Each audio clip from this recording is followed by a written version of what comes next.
An increase in crime at the southern border, especially in the cities, is amplified by the end of Title 42. One America's Jessamine Dodd reports.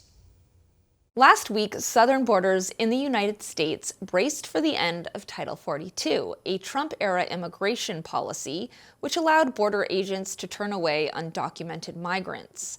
And according to Customs and Border Protection, 22,000 migrants are in custody just this week.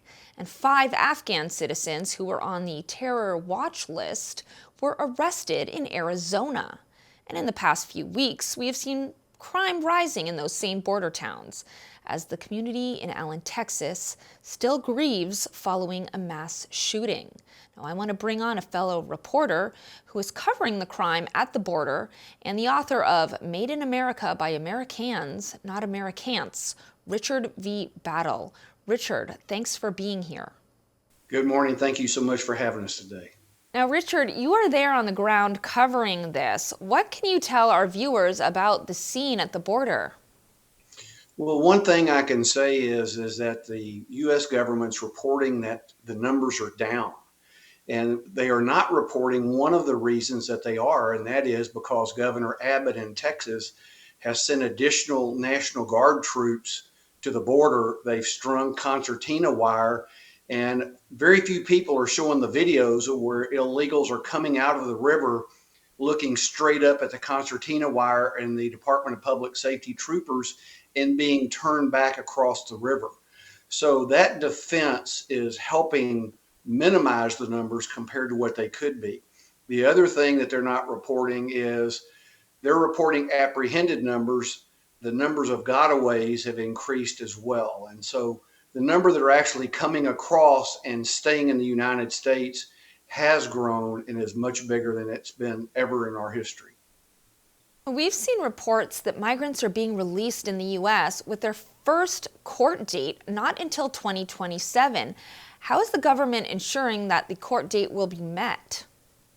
Well, that's a great question, and I have a question about that as well, because historically, when illegals were caught, they were given court dates to appear. And last year or so, that was changed, and they were given documents that basically said, you need to appear in a court, and it's up to you to do that. We're not going to schedule the date for you. So if the federal government's scheduling dates now, that is a change. And if they're scheduling that far out, that says they don't have enough resources to process people fast enough, because historically, about 85–90% of the people never show up for those court dates. All right, well, with the border now being open, is this going to impact the crime, guns, and drugs being smuggled across into the U.S.? Well, absolutely, because you have people that are being spread across the country. We're sending people north in buses. The federal government is flying people all over the country on the taxpayer dime.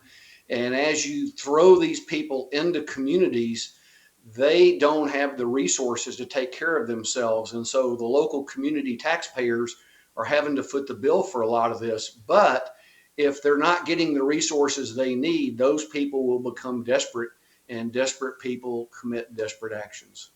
Thank you for your insight. Once again, Richard V. Battle, thank you for joining us. Thank you. My pleasure. For all our viewers asking where One America News is heading in the future, we would like to introduce you to OAN Live. OAN Live is the best way to stay up to date on all of the hard-hitting, straight-shooting, national and international headlines. And the best part is, OAN Live is only $4.99 per month.